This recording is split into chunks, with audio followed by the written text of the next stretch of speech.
तो जितने भी अपने जॉइंट के मूवमेंट होते हैं तो उनमें पेन होने लग जाएगा पेशेंट को जब भी वो नी को बैंड करेंगे या चलेंगे। इंडिया में जब तक वो आर्थराइटिस लास्ट स्टेज की नहीं हो जाती है तब तक हमारे पास पेशेंट आते नहीं है। हेलो एंड नमस्कार, हैप्पी हेल्थ में आप सभी का स्वागत है। मैं हूं निकिता और आज हमारे साथ जुड़े हैं doctor Mahendra Gupta, consultant and joint replacement surgeon from eternal hospital Sanganer. Welcome sir. Sir, एक कॉमन टर्म है अर्थराइटिस, मैं उसके बारे में आपसे जानना चाहती हूँ क्योंकि मेरे घर में जैसे मेरे पेरेंट्स हैं, ग्रैंड पेरेंट्स हैं, वो सारे लोग इस चीज़ से बहुत ज़्यादा अफेक्टेड हैं। तो मैं आपसे ये जानना चाहती हूँ कि अर्थराइटिस क्या है।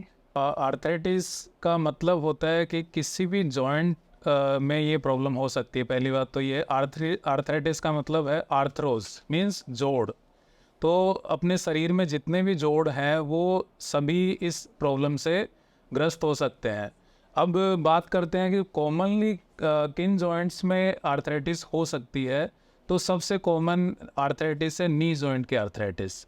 और आर्थराइटिस का मतलब क्या होता है जो कि आप पूछ रहे हैं, जो भी जॉइंट होता है उसमें जो चिकनाई वाली सरफेस होती है वो कार्टिलेज होती है, और कार्टिलेज जब भी डैमेज होने लग जाता है तो उसको हम आर्थराइटिस बोलते हैं।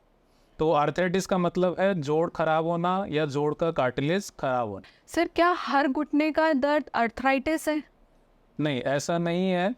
मोस्टली नी जॉइंट का जो पेन का कारण है वो आर्थराइटिस होता है, लेकिन ऐसा नहीं है कि सभी लोगों में आर्थराइटिस की समस्या हो सकती है जिनमें कि नी पेन होता है।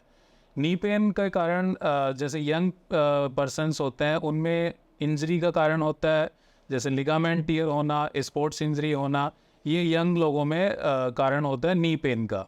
लेकिन बड़े लोगों में जो कि ओल्ड एज वाले होते हैं उनमें कारण होता है डीजनरेटिव आर्थराइटिस या ओस्टियो आर्थराइटिस का। तो ऐसा नहीं है कि सभी नी पेन के पेशेंट्स में आर्थराइटिस एक कारण होता है। सर, इसके साइंस एंड सिम्टम्स क्या हैं? देखिए, आर्थराइटिस का मतलब वही मैं बोल रहा हूँ कि जोड़ खराब होना। तो जितने भी अपने जॉइंट के मूवमेंट होते हैं तो उनमें पेन होने लग जाएगा पेशेंट को जब भी वो नी को बैंड करेंगे या चलेंगे तो उनको नी में पेन होने लग जाएगा। सबसे कॉमन सिम्टम है दर्द होना। दूसरा सिम्टम है स्वेलिंग आना, सूजन आ जाएगी, जोड़ सूजन आ जाएगी। तीसरा सिम्टम है जो जोड़ है वो टेढ़े होने लग जाएंगे, जैसे कि हम कॉमन हर घर में देखते हैं जिनमें भी ओल्ड एज के जो पेशेंट होते हैं उनमें जब नी जॉइंट खराब होता है तो वो उनके घुटने धनुष की तरह टेढ़े होने लग जाते हैं और वो उनकी चाल है वो इस तरह से चेंज हो जाती है, इस लहरा के चलने लग जाते हैं। सर, जैसा कि आपने साइंस एंड सिम्टम्स हमें बताए, सर इसके इलाज क्या है हमारे पास? देखिए, अगर पेशेंट हमारे पास में अर्ली स्टेज में आता है तो हमारे पास में कुछ एक मेडिसिन्स ऐसी होती हैं, कुछ एक इंजेक्शन्स ऐसे होते हैं जो कि हम कार्टिलेज को बचाने के लिए दे सकते हैं। लेकिन अनफॉर्चुनेटली अपने इंडिया में जब तक वो आर्थराइटिस लास्ट स्टेज की नहीं हो जाती है तब तक हमारे पास पेशेंट आते नहीं हैं। तो जब मोस्टली जब भी पेशेंट हमारे पास आते हैं तो वो उस स्टेज में आते हैं जब उनको सर्जरी के अलावा कोई ऑप्शन नहीं होता है। और सर्जरी में हमारे पास में टोटल नी रिप्लेसमेंट या टोटल हिप रिप्लेसमेंट, जिसको कि आर्थोप्लास्टी भी बोलते हैं, ये एक ऑप्शन है और ये एक बेहतरीन ऑपरेशन है ऑर्थोपेडिक्स में, जिससे कि दर्द में बिल्कुल निजात पाया जा सकता है। सर, मैं नी रिप्लेसमेंट के बारे में और हमारे व्यूअर्स भी जानना चाहेंगे कि नी रिप्लेसमेंट होता क्या है, कब हमें डॉक्टर्स के पास जाना चाहिए? देखिए, अगर आपको नी में पेन है या आपकी डे टू डे एक्टिविटी उस पेन की वजह से हैम्पर हो रही है तो आप डेफिनेटली नी रिप्लेसमेंट के लिए एक सूटेबल कैंडिडेट है। अब प्रॉब्लम ये आती है कि जैसे जैसे नी पेन होता है तो पेशेंट सोचता है कि मैं अभी जैसे मेरी ज़िंदगी चल रही है वैसे चलती जाए। जैसे कि वो सपोज़ पहले 5 किलोमीटर चल रहा है, वो अपनी जो मूवमेंट है वो रेस्ट्रिक्टेड करता हुआ चला जाता है। 5 किलोमीटर की जगह वो 500 मीटर चलने लग जाएगा, घर के अंदर ही रेस्ट्रिक्ट होने लग जाएगा, और उकड़ू बैठना, आलती पालती मारना बिल्कुल बंद कर सकता है वो। तो इस तरह से वो अपनी लाइफ स्टाइल को रेस्ट्रिक्टेड करता रहता है।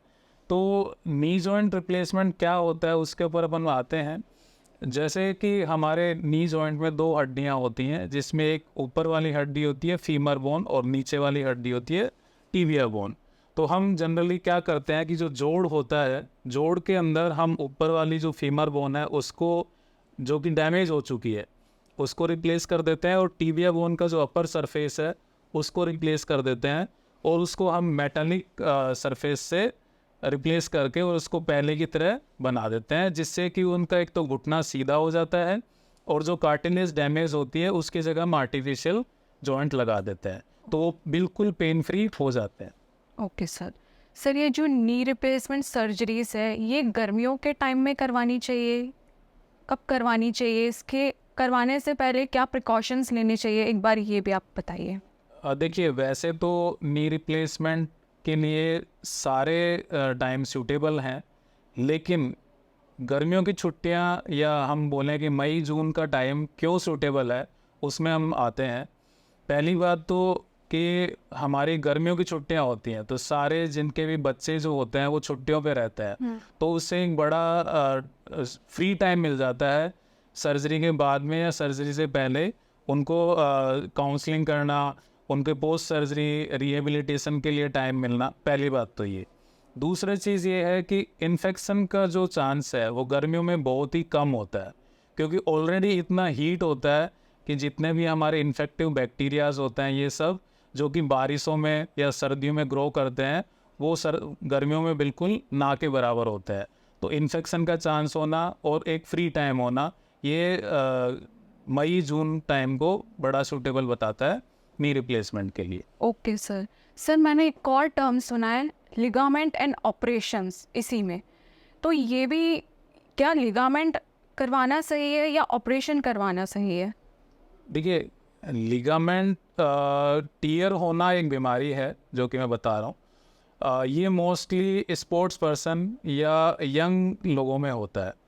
Ligament mostly ACL ligament tear होता है नी जॉइंट में, या मेनिस्कस टीयर होता है। और उसके सिम्टम्स ये होते हैं कि पेशेंट को जब भी वो दौड़ता है, चलता है या सीढ़ी ऊपर नीचे चढ़ता है, तो उसको अपने नी जॉइंट में इनस्टेबिलिटी प्रतीत होती है, या ऐसा लगता है कि उसका नी जॉइंट निकल के बाहर चला जाएगा, क्योंकि वो जो लिगामेंट दोनों बोन्स को पकड़े हुए रहते हैं, वो लिगामेंट उनमें रप्चर हो जाते हैं।